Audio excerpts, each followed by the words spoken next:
capek ya jadi orang dewasa. Kayaknya nggak kebayang deh, aku pikir ya bertambahnya usia ya otomatis kita akan dapat pekerjaan, kita akan dapat pasangan. Ternyata nggak semudah itu. Ada yang mendapatkan pasangan, ternyata pasangannya tidak seperti yang diharapkan. Ada yang dapat kerja, ternyata kerjanya juga tidak seperti yang diimpikan. Ada yang mungkin belum dapat kerja, ada yang belum dapat pasangan. Jadi stres antara harapan dengan kenyataan yang mungkin menjadi satu tantangan di usia tersebut, ini menjadi satu highlight bahwa ternyata berat ya menjadi dewasa itu. Waktu kita kecil rasanya pengen banget cepet-cepet gede. Begitu udah gede beneran, rasanya menolak untuk jadi dewasa.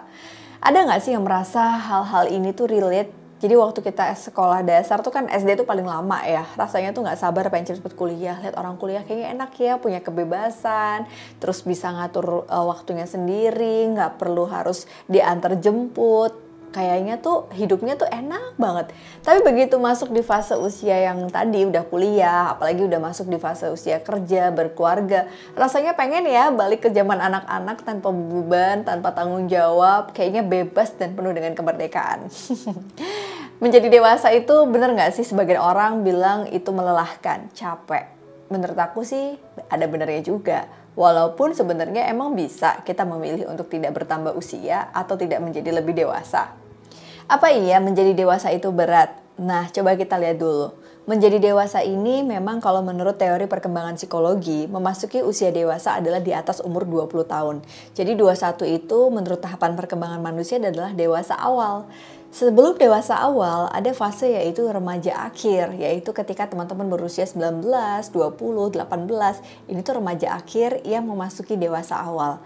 Kenapa menjadi dewasa itu berat? Karena di usia 21 ke atas ini adalah usia di mana kita tuh sedang ada di fase lulus kuliah, terus kerja di mana, terus menikah, dan punya tanggung jawab yang lebih besar dibandingkan usia kita sebelumnya.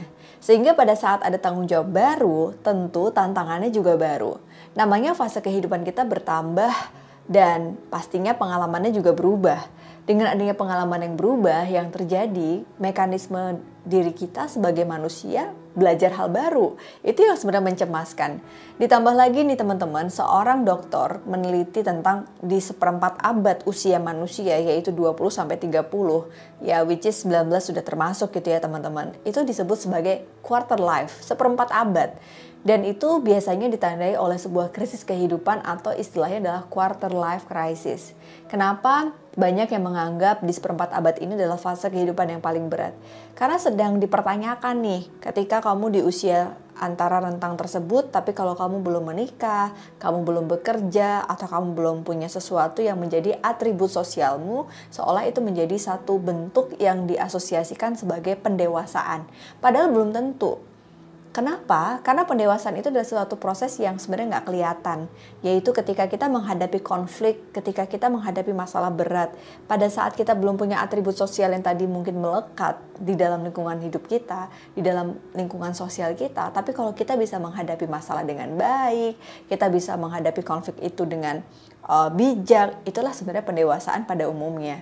Nah, ngomongin soal menjadi dewasa ini berat, aku tuh kayak ngebayangin ini tidak hanya dipengaruhi oleh kehidupan kita di usia 20-30, tapi kehidupan kita sebelumnya. Ya kita nggak bisa menyalahkan ya teman-teman. Kenapa menjadi dewasa ini berat? Karena kehidupan kita itu dipengaruhi oleh background keluarga, pengalaman-pengalaman hidup yang membentuk kita, kemudian apakah ada trauma di situ, dan kemampuan kita menyelesaikan masalah juga disupport oleh lingkungan atau keluarga yang menjadi support system seseorang. Nah, kalau misalnya di dalam fase krisis itu kita tidak mendapatkan support system, kita nggak dapat dukungan, kita nggak dapat moral yang bisa memberikan kita tuh gambaran untuk menghadapi masalah, itu menjadi tantangan yang berat sebenarnya.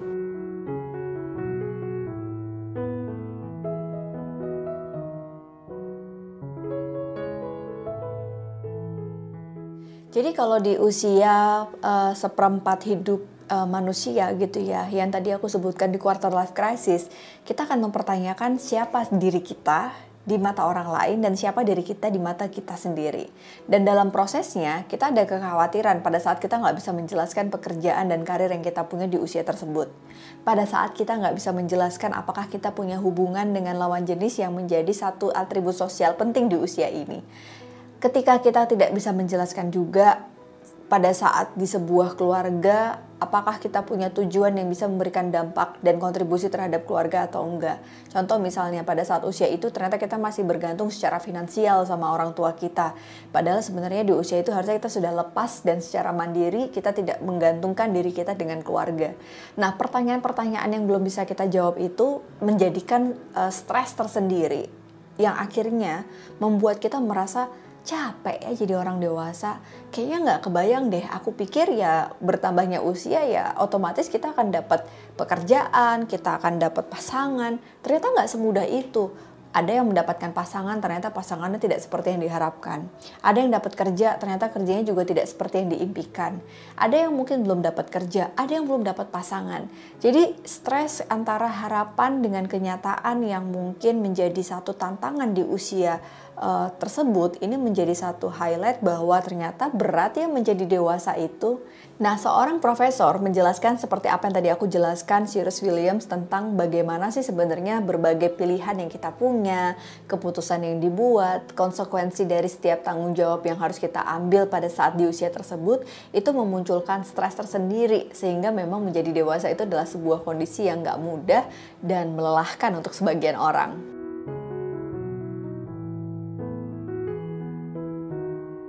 Nah, kalau di usia bertumbuhnya kedewasaan kita atau bertambahnya usia kita, tapi tidak dikelilingi oleh support system atau orang-orang yang mendukung setiap langkah kita, ini memang menjadi tantangan. Kenapa? Karena sebenarnya orang dewasa juga butuh belajar dalam proses pendewasaannya. Dia butuh figur-figur yang mendukung setiap langkah dan keputusan yang dibuat oleh individu itu sendiri. Dan ini banyak faktor ya. Contoh misalnya memang ada orang tua yang bertumbuh tidak sebagai support system anaknya. Ada juga lingkungan pertemanan yang memang tidak fit dengan individu itu sehingga bukannya menjadi pendukung malah justru menjatuhkan. Atau bisa jadi support system itu tidak dibentuk oleh manusianya sehingga dia nggak tahu siapa yang menjadi pendukung utama dia. Nah, kalau kita tidak ada di dalam lingkungan yang memberikan support system, contoh misalnya keluarga atau contoh misalnya teman, pernah nggak sih kalau lagi cerita terus tiba-tiba ada yang kayak kita ngomongin soal mimpi kita gitu, terus tahu-tahu ada yang ngomong, kamu yakin mau punya mimpi itu? Emang kamu siapa? Kamu bisa apa? Untuk sebagian orang yang berada di usia transisi dari remaja ke dewasa awal, ketika mendapatkan pernyataan seperti itu ada banyak respon. Bisa jadi itu semakin menjadi tantangan untuk dia menunjukkan, atau bisa jadi menjadi sebuah cibiran yang membuat dia jadi mundur dan nggak berani untuk melambungkan mimpi dia. Nah, kalau memang kamu menghadapi unsupportive system, apa yang harus dilakukan nih? Yang pertama, teman-teman, pahami alasan kenapa orang tersebut tidak mendukung alasan atau mimpi kamu atau kondisimu.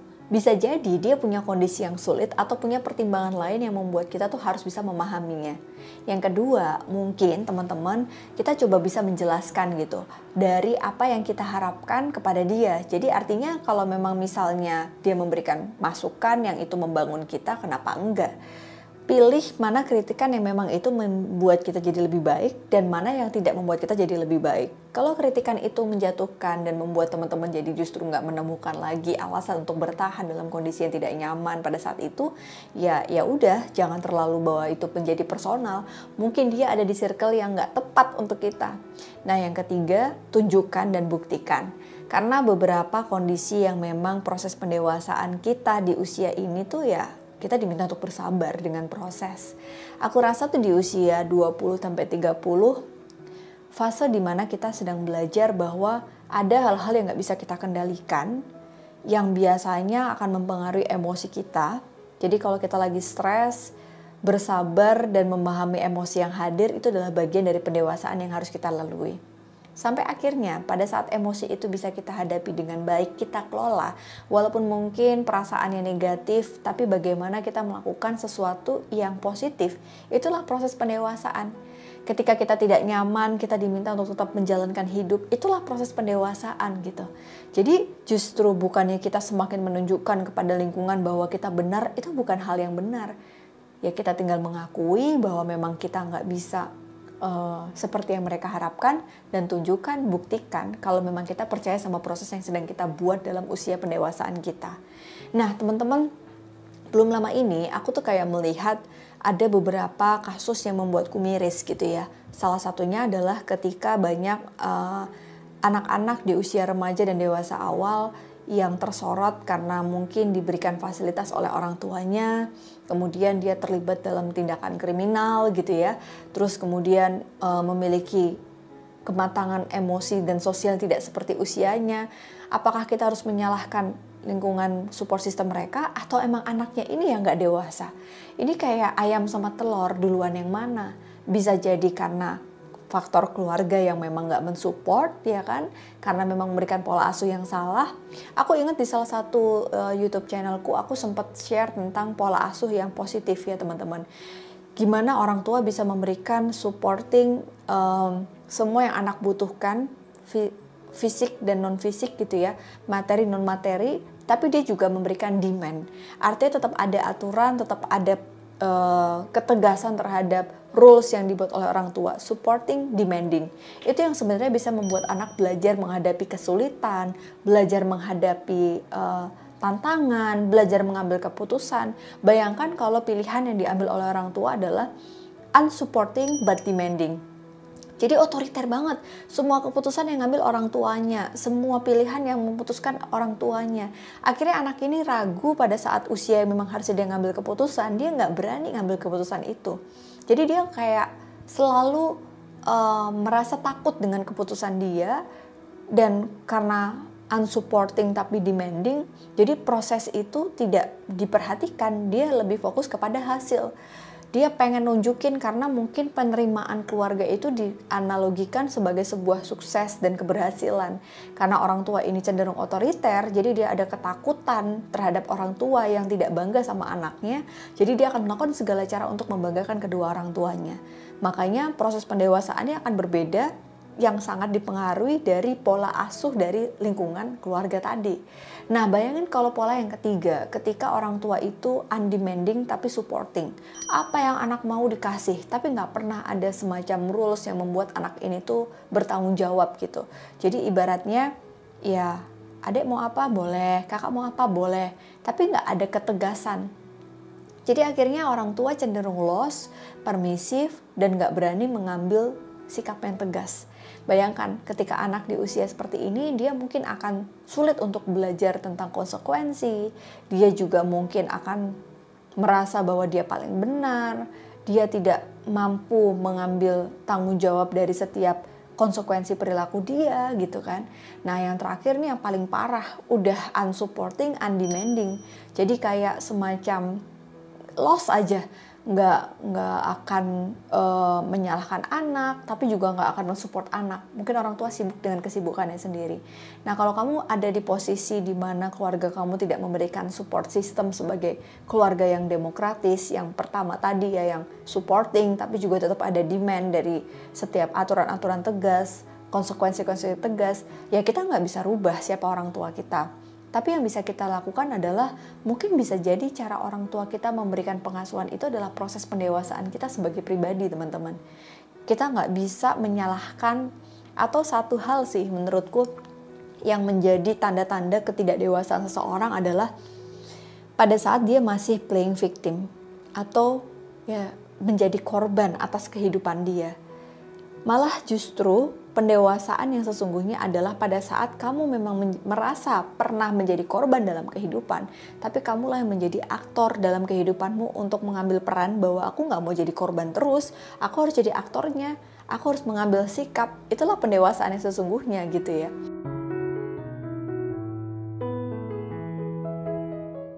Kalau balik ke umur 20-an, banyak banget yang pengen aku lakuin. Aku pengen jalan-jalan keliling dunia, aku pengen belajar banyak ilmu di luar sana, aku pengen sekolah ke luar negeri. Cuma ya, mungkin kalau aku lihat, kalau nggak waktu itu aku menikah dan punya anak di usia muda, aku nggak bisa kayak sekarang ya. Tapi tetap sih ada perasaan tidak semudah dulu belajar sesuatu. Kayak sekarang di umur 34 aku belajar sesuatu tuh kayak lebih susah. Contoh, waktu itu kan aku pengen banget sekolah ke luar negeri. Terus karena nggak keturutan, nggak lanjut gitu kan. Akhirnya aku keterima di dalam negeri, dan pada saat sekolah sambil menikah, akhirnya punya anak, ya mimpi itu aku simpan dulu walaupun nggak aku kubur. Nah sekarang qadarullah kayak ada kesempatan nih, insya Allah pengen banget ngelanjutin mimpiku itu. Giliran mau belajar, otaknya tuh kayak udah nggak sepinter dulu gitu, kayak udah buntu. Misal nih mau naikin skor IELTS tuh kayak udah susah banget, nyampe rumah udah capek, mau les juga mikirin tanggung jawab lain di kantor, di rumah, kerjaan, dan lain sebagainya. Tapi ya bersyukur masih dikasih kesempatan untuk belajar. Terus yang kedua, aku tuh kayak ngerasa kalau bisa balik di umur 20-an, aku akan nabung yang lebih banyak gitu. Karena pernah pada satu titik awal-awal nikah, aku tuh ngerasa gak punya duit dan gak enak banget.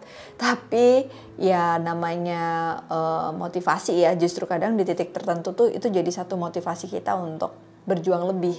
Nah sehingga buat kalian nih yang sekarang belum menjalankan kehidupan di usia 20-an, ambil kesempatan mau belajar apapun, perkaya dirimu bukan cuma dengan uang, tapi juga dengan pengalaman dan pengetahuan.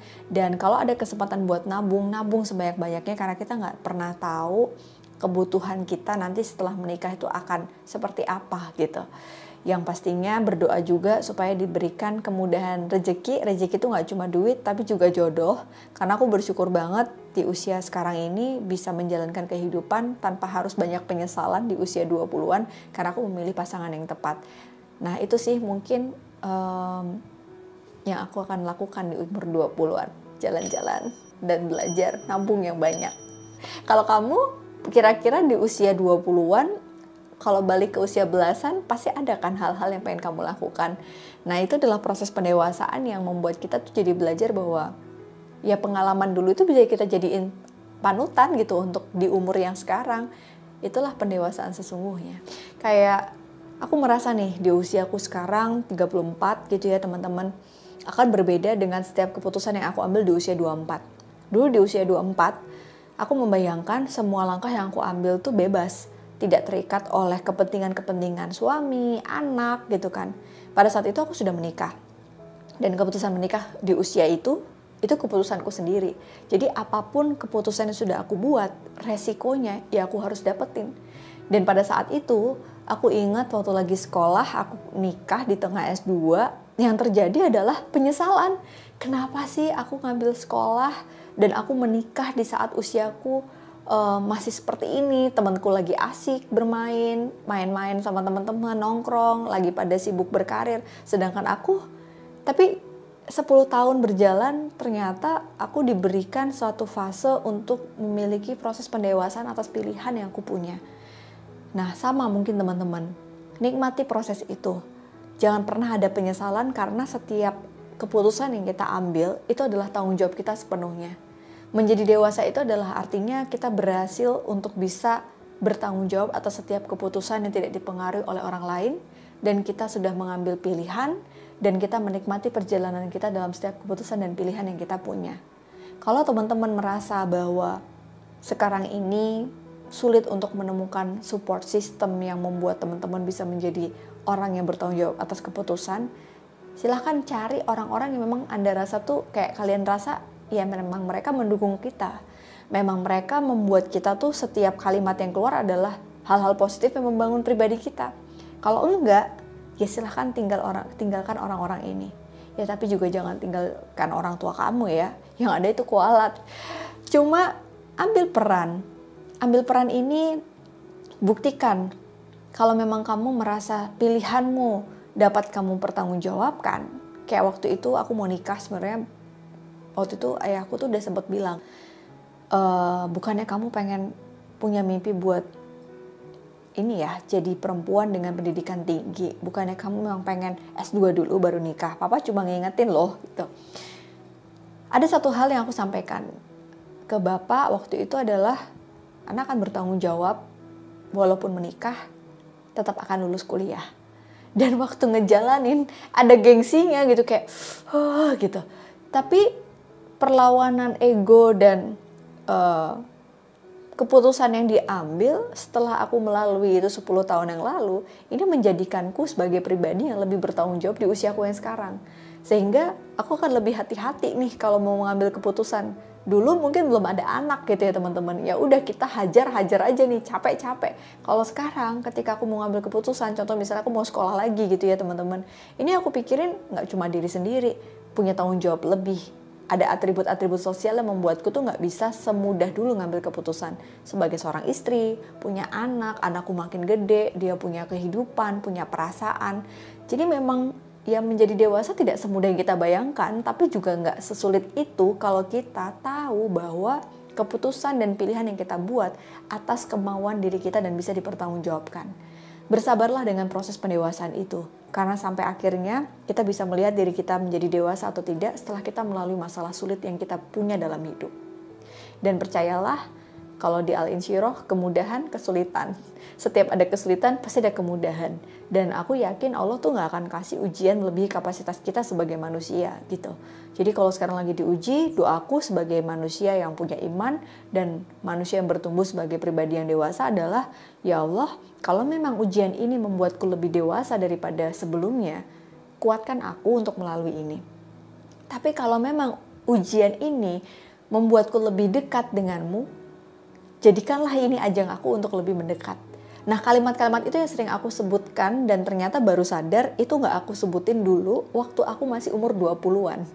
Jadi ya gak apa-apa, ya udah, kita memang beda-beda gitu. Ada banyak faktor pengalaman hidup, kenapa aku bisa menyampaikan ini, mungkin aku di antara lingkungan yang bisa membuatku sekarang ada di titik ini, mungkin juga aku berproses. Dan jangan pernah melihat proses teman kita, itu adalah proses kita. Dan sebaliknya, proses kita, proses teman kita. Enggak. Setiap orang tuh bisa bertumbuh dan bisa berubah seiring proses pendewasaan yang dia punya.